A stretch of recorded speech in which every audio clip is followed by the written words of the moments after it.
Oh my god. I made the world's most powerful tennis ball launcher. My first task was to find the motor and clean it off and make sure it worked. After I had a working motor, I decided to draw some circles to mount the rackets to. But when I mounted them to the motor, I realized they're incredibly unbalanced and they're not strong. My next idea was better because I only had two sides to balance. And once I got it balanced, it was spinning perfectly. Now I had to test out the rackets. I only needed two 3-inch screws to hold these rackets on.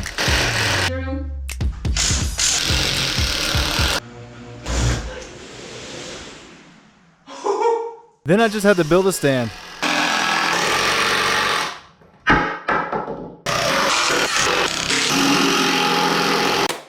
Once I finally got it together, it worked absolutely perfectly. Now all we had to do is bring it out in a big open field. Once we got to a pretty good spot, setup was really easy. Around here, there's really nothing to hit. And when we finally got it working, I was so ready to try it out. Look at it! Yes!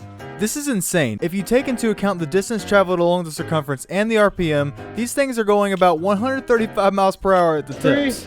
3, 2, 1. But before we get into that, I want to establish a baseline and see how fast and high we can throw these. The way we're measuring how high the ball goes is based on the drone height. Right now I have the drone about 40 feet in the air, so we can pretty accurately assume how high the ball goes. Most of the throws we made missed the drone completely and weren't even in the shot. The average height was also about 40 to 45 feet, but there were a select few that got way farther than that. Like this one that my brother threw was probably about 50 feet. But then I took home the win, getting about 55. By rough estimations, we can fairly accurately assume the ball is traveling about 51 miles per hour when it leaves my hand. The fact that it also flew by the drone when it was at 40 feet tells me that it very well could have gotten higher than 55. But now let's go back to this and let me show you why it's disappointing. The ball only went 40 feet in the air. And how's this possible when the rackets are traveling about 135 miles per hour? I was very disappointed. So we took turns throwing the ball in there and we kind of ended up with the same result. Nothing very promising. But then my dad gave it a try. He proved that technique is key, with his balls going much higher than ours, passing the 60-foot mark. But even if the balls were getting higher than we could throw them, I still wasn't satisfied. And our machine was taking damage. Well, so far this is not doing too well. You can see like the rackets are starting to be bent. It's actually really disappointing, and it wasn't that fast either. The drone right here is about 70 feet high, and you can see that we're getting those tennis balls up there, but it's still not enough. So luckily, I had a backup plan. But first we had to see the height we could whack these balls into the air. I thought we'd be able to get way higher than the machine, so I put the drone at 80 feet right here. And so far, it's looking pretty crazy. Colby was getting way higher than 80 feet, so I bumped it up to 100. And then 130. And you can really get an idea of how high we can hit these balls. I would definitely say it's safe to assume at least 100 feet. But how is this possible? Because the machine spins the rackets at about 135 miles per hour. And Colby's swing right here is only about 40. And the ball is going 105 miles per hour. I'm not a physicist, so I don't know for sure. But if you look closely, you'll see that the ball slows these rackets down significantly, going from an approximate 135 to 109 miles per hour. This tells me that the extreme air resistance combined with the motor's low rotational mass really makes it hard for the racket strings to do the work they're supposed to do and flex, launching the ball into the air. But I had a plan that should fix all that. We just had to go somewhere a little more open. So we took everything down the road to a big field where we could do anything that we wanted to, no matter how dangerous. Once we took the old motor off, it was time for a new one. This is a 420cc single-cylinder engine. It should be plenty enough to do the job given it has over 20 horsepower and 18 foot-pounds of torque. The rackets had to be attached to the motor using 5 bolts, and then 10 to attach them to the wood. This was no joke. It's fast!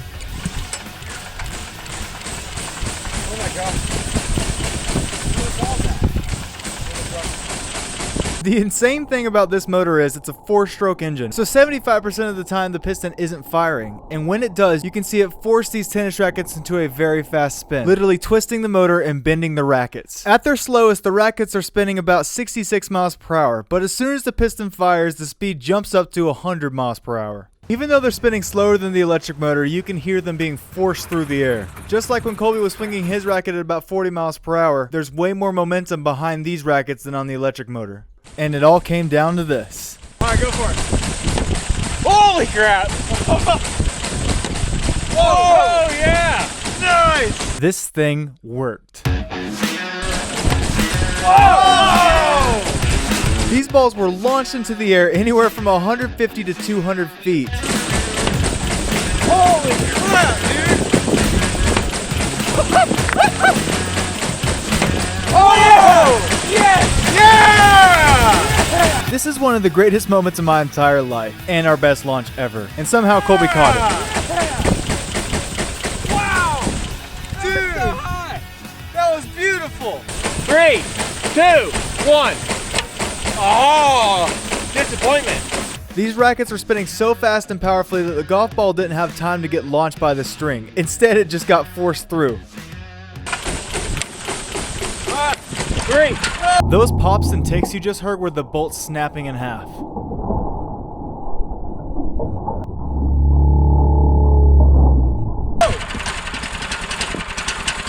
No! Oh crap. The bolts sheared. That sucked a lot. The bolts literally sheared off. This is how much force we're dealing with here.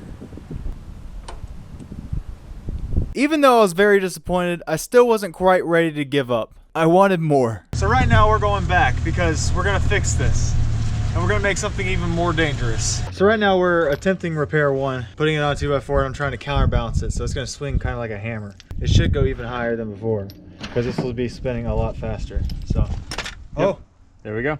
And we made, I don't know what we made, something dangerous. This is pretty ridiculous. Okay, well let's fire it up and see what happens.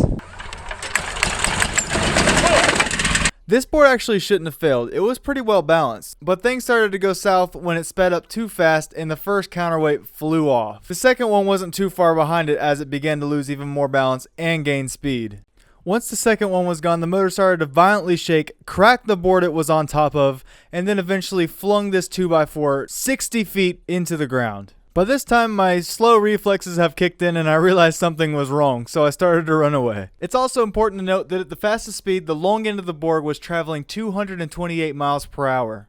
Well guys, that didn't work exactly as planned. Yeah, it launched this wood 60 feet. You can just see how torn up it is. Look at that. That's where it hit the ground right there. Alright guys, that's it for this video. If you want to see more of it, make sure to buy some merch where I can afford to make a better plan. I'd love to get some pulleys and some clutches and make something crazy dangerous like metal or something. Make sure you guys like and subscribe, join the Discord. I'll see you guys next Monday. Peace!